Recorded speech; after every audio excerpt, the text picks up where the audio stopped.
दोस्तों, इस वीडियो में आज हम शेयर करेंगे, स्टडी करेंगे, ट्रेनिंग करेंगे बैंक एंट्री के रिगार्डिंग। जो हमारी डेली की ट्रांजैक्शन बैंक के थ्रू होती है उसको हम ईआरपी में कैसे मेंटेन करेंगे उसके बारे में आज हम स्टेप बाय स्टेप इस वीडियो में आपको गाइड करेंगे। सबसे पहले जो भी हमारे बैंक अकाउंट है वो सबसे पहले जो भी हमारी ऑर्गेनाइजेशन का करंट अकाउंट है, ओडी है, लिमिट अकाउंट है, वो यहाँ पे हम अकाउंट क्रिएट करेंगे। सबसे पहले मास्टर में अकाउंट पे क्लिक करेंगे। जैसे सपोज करो मेरी ऑर्गेनाइजेशन का आईसीआई बैंक में एक करंट अकाउंट है, तो यहाँ पे मैं बैंक का नाम डालूंगा और यहाँ पे डाल दिया मैंने आईसीआई करंट अकाउंट। और इसका हमने ग्रुप क्या लेना है, यहाँ पे लेना है बैंक अकाउंट। यहाँ पे बैंक अकाउंट में आज की डेट में हमारा आईसीआई जो करंट अकाउंट है उसमें यहाँ पे कितना बैलेंस पड़ा है। सपोज करो मेरा यहाँ पे 3 करोड़ रुपया है, तो मैं यहाँ पे 3 करोड़ रुपया जो भी मेरा बैलेंस है आज की डेट में वो यहाँ पे मैं डाल दूंगा। ठीक है जी। यहाँ पे इसको हम ऐसे करके जो करंट अकाउंट है जो हमारी ऑर्गेनाइजेशन कंपनी का वो यहाँ पे क्रिएट करेंगे। इसको एंटर करके सिंपली हम इसको सेव कर देंगे। और दूसरा जो मेरी ऑर्गेनाइजेशन का लिमिट अकाउंट है, ओवरड्राफ्ट जैसे लोन वगैरह है या कोई ओवरड्राफ्ट बैंक लोन कर देती है, तो उसके लिए हम यहाँ पे क्या लेंगे, ओडी अकाउंट क्रिएट करेंगे एक। जैसे मैंने सेम बैंक में एक मेरा ओडी अकाउंट है,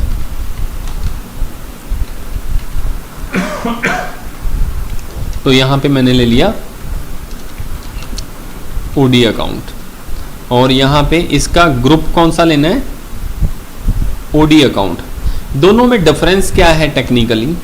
जो करंट अकाउंट होता है वो हमारी एसेट्स होता है ऑलवेज, और जो हमारा बैंक अकाउंट होता है, ओडी अकाउंट होता है, वो हमारी लाइबिलिटी होती है, मतलब वो हमारी देनदारी होती है। तो अभी सपोज करो मेरी ऑर्गेनाइजेशन की 50 लाख रुपए की लिमिट है, ओडी है, ओवरड्राफ्ट मैं 50 लाख रुपए तक यूज़ कर सकता हूँ, मेरी लिमिट है।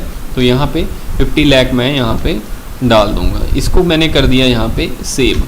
सिंपली ऐसे जितने भी आपकी ऑर्गेनाइजेशन के करंट अकाउंट हैं, ओडी अकाउंट हैं, सारे यहाँ पे आपने सिंपली मास्टर में अकाउंट क्रिएट करने हैं। और उसके बाद यहाँ पे हम बैंक एंट्री के बारे में डिस्कस करेंगे। बैंक एंट्री जैसे हमने किसी को चेक दिया या चेक रिसीव किया या ऑनलाइन आरटीजीएस की या बैंक ने कोई खर्चा डाला, ये सारी चीज़ें हम यहाँ पे बैंक एंट्री में करेंगे। तो बैंक एंट्री में यहाँ पे हम कहाँ करेंगे, बैंक एंट्री मेनू पे क्लिक करेंगे और यहाँ पे हम डेट डालेंगे। ऑटोमेटिकली यहाँ पे जैसे ही हम एंट्री पे क्लिक करेंगे तो यहाँ पे डेट आ गई। और जैसे ही हम यहाँ पे अपना बैंक अकाउंट पिक करेंगे जिसमें से भी हमने एंट्री करनी है उसका साथ में साथ बैलेंस आ जाएगा। उसके बाद यहाँ पे एंट्री टाइप होगा। मीन्स यहाँ पे मैं आपको थोड़ा सा डिस्क्राइब करना चाहता हूँ। ये हमने जब ये ईआरपी डेवलप किया तो हमें बहुत सारी प्रॉब्लम थी। हम जितने भी ईआरपी देखते थे, जितने भी सॉफ्टवेयर देखते थे नंबर 1 वाले, उनमें क्या था कि मतलब हमने कैश रिसीव किया बैंक से, मतलब कॉन्ट्रा एंट्री होगी, कैश डेबिट होगा, बैंक क्रेडिट होगा, या फिर मतलब हमने कैश डिपॉजिट कराया बैंक में, फिर उसका मतलब बैंक डेबिट होगा, कैश क्रेडिट होगा। फिर कभी कभी हम उसमें उलझ जाते थे जब अपना अकाउंट्स वगैरह मेंटेन करते थे छोटा मोटा।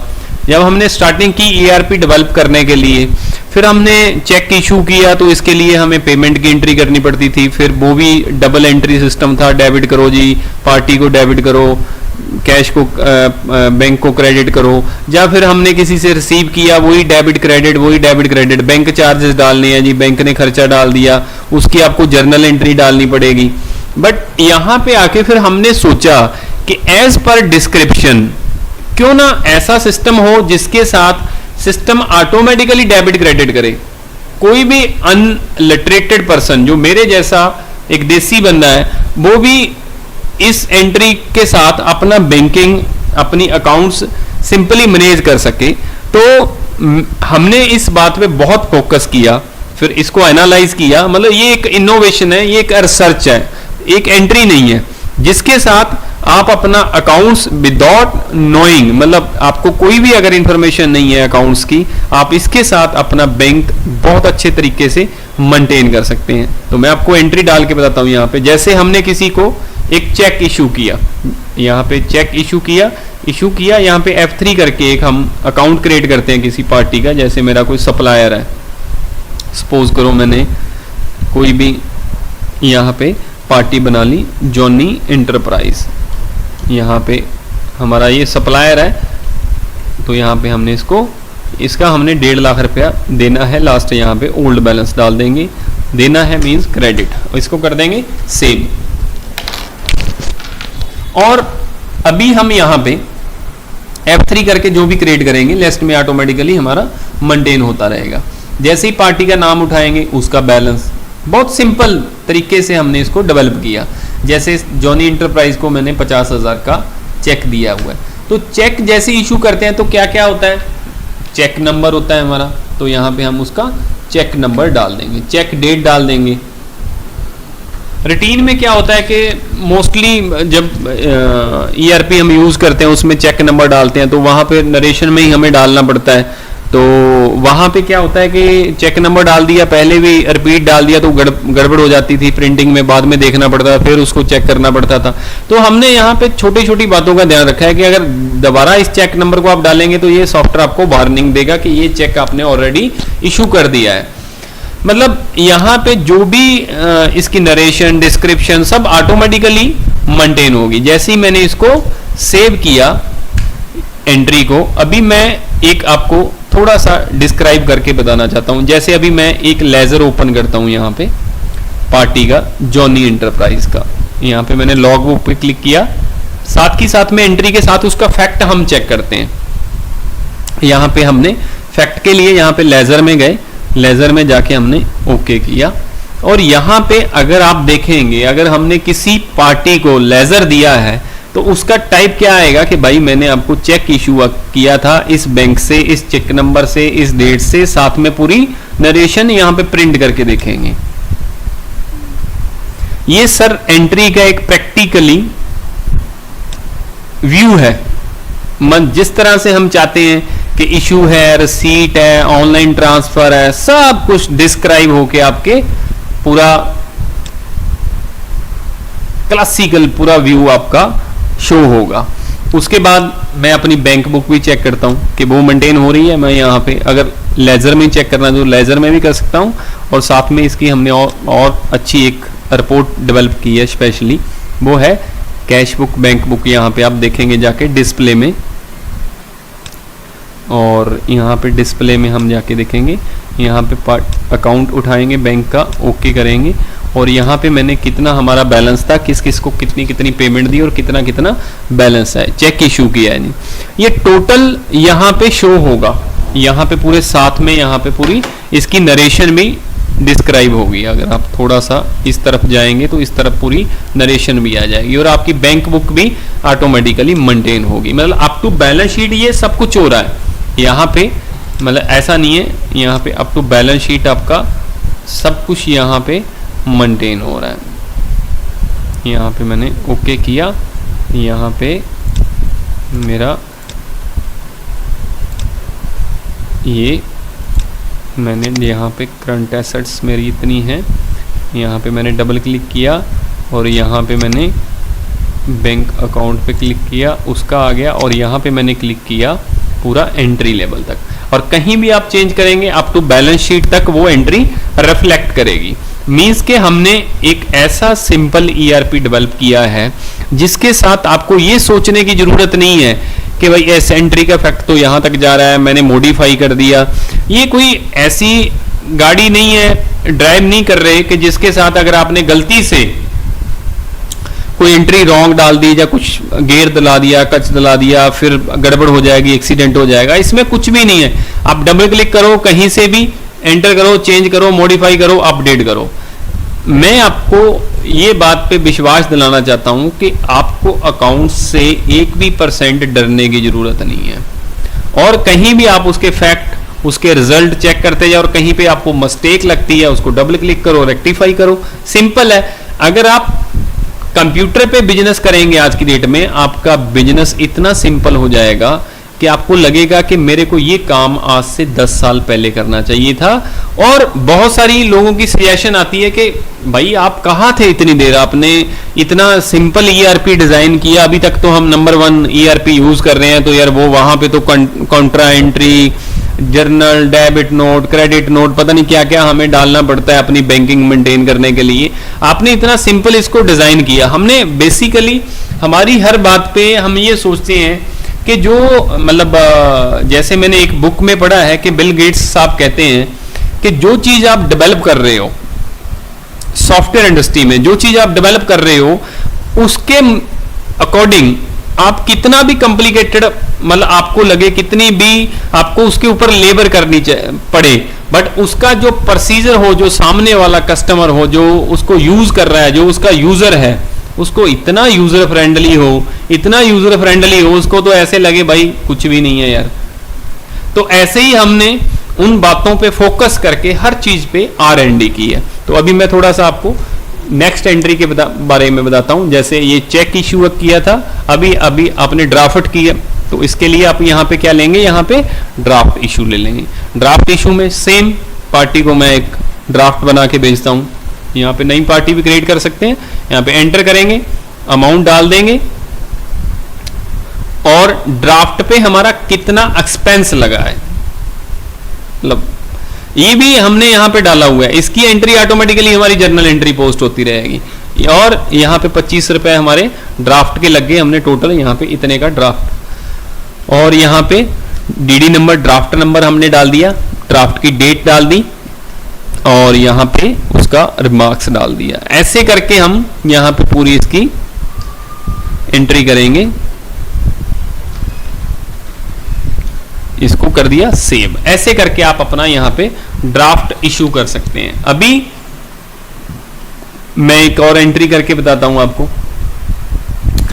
अगर किसी ने हमें चेक दिया है तो उसके लिए भी आपको ये नहीं है कि आपको फिर रिसीट करनी पड़ेगी, या किसी ने आपको ड्राफ्ट भेजा है, या कोई आरटीजीएस आपने कोई भी चीज रिसीव की है, कोई भी पैसा आपके पास आया है बैंक अकाउंट के थ्रू, तो उसके लिए आपको ऐसा नहीं है कि आपको स्पेशली फिर वही journal entry, double entry system, फिर वो आपको देखना पड़ेगा। यहां पे आगे से बैंक एंट्री में आगे डेट डालो, और बैंक अकाउंट कौन से अकाउंट में आपकी वो एंट्री जमा हुई है वो अकाउंट आप यहां पे ले लो, और उसके बाद यहां पे चेक ड्राफ्ट रिसीव्ड एंट्री पे क्लिक करो, और यहां पे पार्टी में F3 करके क्रिएट कर लेता हूं। यहां पे जैसे सुहाना वेंडर हैं हमारे, सुहाना एजेंसीज, ये हमारे कस्टमर हैं, इनसे हमने 5 लाख रुपया लेना था, ओल्ड बैलेंस था, लेना था मतलब रिसीवेबल डेबिट। और यहां पे मैंने सुहाना, जैसे ही मैं पार्टी का नाम उठाऊंगा यहाँ पे उसका बैलेंस आ गया। जैसे मेरे इन्होंने मुझे 2 लाख रुपया पे किया, और क्या किया यहाँ पे चेक नंबर, ड्राफ्ट नंबर, यहाँ पे वही हम डिटेल डाल देंगे, किसके थ्रू आया, डेट डाल देंगे, और साथ में नरेशन में डाल देंगे चेक के थ्रू आया, ड्राफ्ट के थ्रू आया, आरटीजीएस आई, क्या हुआ वो हम यहाँ पे डाल देंगे। बाय चेक यहाँ पे मैंने डाल दिया बाय चेक, साथ में वो नरेशन में प्रिंट होता रहेगा। और ये हमारी एंट्री होगी अगर हमें किसी ने चेक, ड्राफ्ट या आरटीजीएस दी है। ऐसे ही एक एंट्री डेली रूटीन में होती है कि हम किसी को ऑनलाइन ट्रांसफर करते हैं, तो ऑनलाइन ट्रांसफर मींस हमने किसी को पेमेंट की है, तो उसके लिए भी आपको यहाँ पे सिंपली ऊपर अकाउंट नंबर उठाना है जिस अकाउंट से आप पे कर रहे हैं, और जैसे मैंने ओडी अकाउंट से इस पार्टी को पे किया, यहाँ पे मैंने ओडी अकाउंट लिया, ऑनलाइन ट्रांसफर किया, और यहाँ पे मैंने जॉनी इंटरप्राइज, फिर हम वही पार्टी उठा लेते हैं यहाँ पे, और यहाँ पे मैंने इनको 25,000 रुपये दिया। ऑनलाइन जब हम ट्रांसफ़र करते हैं 10-20 रुपये कट जाते हैं, तो यहाँ पे हम उसकी एंट्री डाल देंगे। तो जो एक्सपेंस है यहाँ पे इसको हमने कर दिया सेव। यहाँ पे हम ट्रांजैक्शन नंबर भी डाल सकते हैं रिमार्क्स में, रिमाइंड के लिए कि ये एंट्री किसको दी थी। जैसे मैं यहाँ पे डबल क्लिक करता हूँ और यहाँ पे हम इसको, यहाँ पे हमने इसको कर दिया सेव। ये होगी मेरी डेली की रूटीन की एंट्री, जो भी हमने यहाँ पे बैंक से किसी को ट्रांसफ़र किया है, या रिसीट किया है, या ड्राफ्ट, या चेक, या आरटीजीएस। अभी मैं एक आपको यहाँ पे, जैसे रूटीन में हमारी जॉब होती है, हम बैंक में सुबह कैश जमा कराते हैं या विड्रा कराते हैं, तो उसकी एंट्री कैसे होगी। मोस्टली जितने भी नंबर 1 ERP हैं उनमें कॉन्ट्रा एंट्री डालनी पड़ती है। कॉन्ट्रा एंट्री में मुझे ये नहीं समझ लगा कि कभी डेबिट करो कभी क्रेडिट करो, तो उसी चक्कर में हमने इसको आज़ाद किया, मतलब इनोवेट किया कि यहीं पे हम यहाँ पे कौन से बैंक से, अगर हमने यहाँ से बैंक से कैश निकाला है, ऊपर जिस बैंक से कैश निकाला है उसका अकाउंट ले लेंगे और यहाँ पे क्या ले लेंगे, bill draft cash from bank. जैसी डिस्क्रिप्शन वैसे ही यहाँ पे चेंज हो गया, तो ऑटोमेटिकली नीचे कौन सा अकाउंट आ गया, यहाँ पे कैश, पार्टी नेम यहाँ पे कैश आ गया। तो डेफिनेटली हम बैंक से क्या करेंगे, कैश विड्रा कराएंगे, तो सॉफ्टवेयर ने ऑटोमेटिकली यहाँ पे कैश पिक किया। उसका यहाँ पे कोई नरेशन, कोई डिस्क्रिप्शन के बाय चेक के थ्रू किया है, तो यहाँ पे हम उसका चेक नंबर भी डाल सकते हैं, कोई सेल्फ का चेक है हमने दिया है, वो यहाँ पे हम पूरी डिस्क्रिप्शन यहाँ पे डाल देंगे। इसको हम सेव कर देंगे, just filling the blanks bye, हाँ कोई पार्टी हमने वहाँ पे भेजी है, कोई लड़का भेजा है अपना, तो वहाँ पे हमने ये डिस्क्राइब कर दिया। अभी हमने बैंक कैश में जमा कराया, तो उसकी एंट्री कहाँ पे होगी, वो भी सेम, यहाँ पे हम ऊपर बैंक अकाउंट ले लेंगे और नीचे क्या ले लेंगे, चेंज करेंगे सिर्फ डिपॉजिट कैश इनटू बैंक। जैसे ही हम लेंगे तो यहाँ पे फिर कैश आ गया, ये अपने आप डेबिट क्रेडिट करेगा, सिस्टम की रिस्पॉन्सिबिलिटी है। सिस्टम को इतने सिंपल तरीके से हमने डिजाइन किया है, और ये क्या किया हमने, कैश डिपॉजिट करा दिया और इसको कर दिया, यहाँ पे हमने नरेशन डाल दी थ्रू जॉन, यहाँ पे हमने इसको कर दिया सेव। इस तरह से जो भी हमारी रोजमर्रा की एंट्रीज हैं बैंक की, वो सारी यहाँ पे बैंक एंट्री में मेंटेन होगी, ना कि कोई आपको डेबिट क्रेडिट किसी भी तरह की नॉलेज की जरूरत है। यहाँ पे अगर कोई बैंक ने हमारे पास स्टेटमेंट आती है, खर्चा डाल दिया, तो उसके लिए आपको कोई जर्नल एंट्री करने की जरूरत नहीं है कि हम बैंक को डेबिट करेंगे, एक्सपेंस को क्रेडिट करेंगे। यहाँ पे हमने क्या लेना है, ऊपर अकाउंट नंबर ले लेना है, जो भी हमारा अकाउंट है जहाँ से हमारा बैंक जिसमें खर्चा डला है, और नीचे हम क्या लेंगे, बैंक चार्जेस, और यहाँ पे बैंक चार्जेस ले लिया हमने, यहाँ पे हमने पैसा डाल दिया और इसको कर दिया हमने सेव। और इस तरह से हमारी जो बैंकिंग है वो सारी यहाँ पे ऑटोमेटिकली रिपोर्ट में आपको यहाँ पे पूरी दिखेगी। यहाँ पे अभी मैंने सारी एंट्री डाली और इसके बाद यहाँ पे मैंने अपना बैंक का स्टेटस देखना है। सर देखिए यहाँ पे ये मैंने चेक रिसीट किया, ये मैंने डिपॉजिट किया, ये इशू किया, ये डीडी इशू किया, ये विड्रा किया, ये मैंने खर्चे डाले और पूरी डिटेल। और मैं थोड़ा सा इधर की तरफ आपको लेके जाना चाहता हूँ।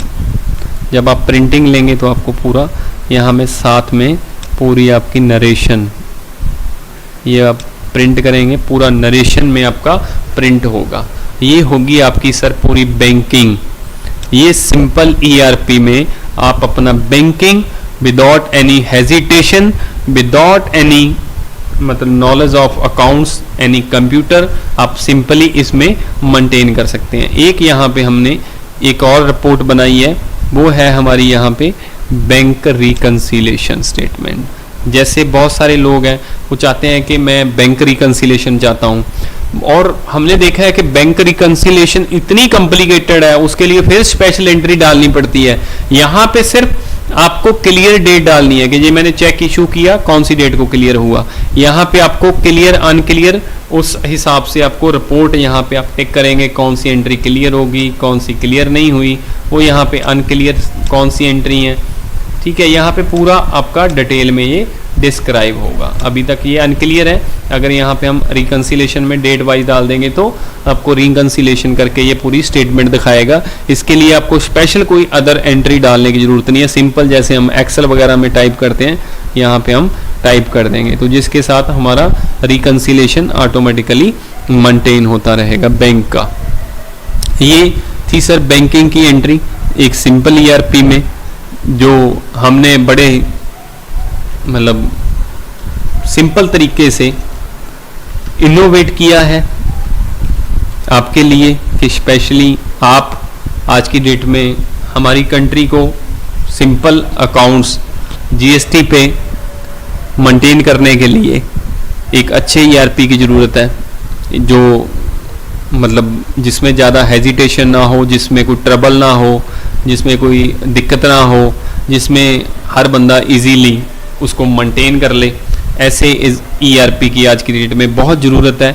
हम उसी तरीके से आपके लिए ये चीज़ें सारी डेवलप कर रहे हैं। जो भी आपकी सजेशंस, वैल्यूएबल सजेशंस हैं, और जहाँ जहाँ पे हमें लग रहा है कि जो हमारे बिजनेसमैन भाई हैं उनको एंट्रीज़ में कॉम्प्लिकेशन हो रही हैं, उनको हम बहुत सिंपलीफाई कर रहे हैं, और उनको इतना सिंपलीफाई कर रहे हैं कि उनको लगे कि यार अगर मैंने सॉफ्टवेयर आज से 10 साल पहले यूज़ किया होता तो मेरा आज की डेट में ये काम 10 गुना और बढ़ जाता। क्योंकि कंप्यूटर से जब आप अपना हिसाब किताब मेंटेन करेंगे, ट्रांसपेरेंसी आएगी, सिस्टम होगा।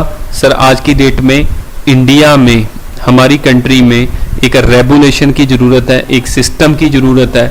वो सिस्टम रेगुलेशन सिर्फ गवर्नमेंट ऑफिस में नहीं, हमारे हर जगह, हर ऑर्गेनाइजेशन में, चाहे वो स्कूल है, चाहे वो होटल है, चाहे वो एक करियाना स्टोर है, चाहे मोबाइल स्टोर है, जहाँ कहीं भी अगर हम यूरोपियन कंट्रियों की तरह, जापान की तरह हर जगह, चाहे वो ड्रैग क्लीनर है, वहाँ पे अगर काम सिस्टेमेटिकली ढंग से होगा, डिलीवरी होगी, स्टॉक ऑटोमेशन होगा, तो मेरा जो बिजनेसमैन भाई है वो हज़ारों लोगों को नौकरियाँ देगा। और इंडिया यहाँ पे लाखों साल जो उसने प्रोग्रेस नहीं की, और जो इस सिस्टम की वेट कर रहा है, जो इस रेगुलेशन की वेट कर रहा है, उसके हम सब लोग मिलके भागीदार बने। हम आपको सिस्टम इम्प्लीमेंट करने में हेल्प करेंगे, और आप सिस्टम में आइए और अपना सिस्टम कंप्यूटराइज कीजिए। थैंक यू, धन्यवाद, खुश रहो, जय हिंद।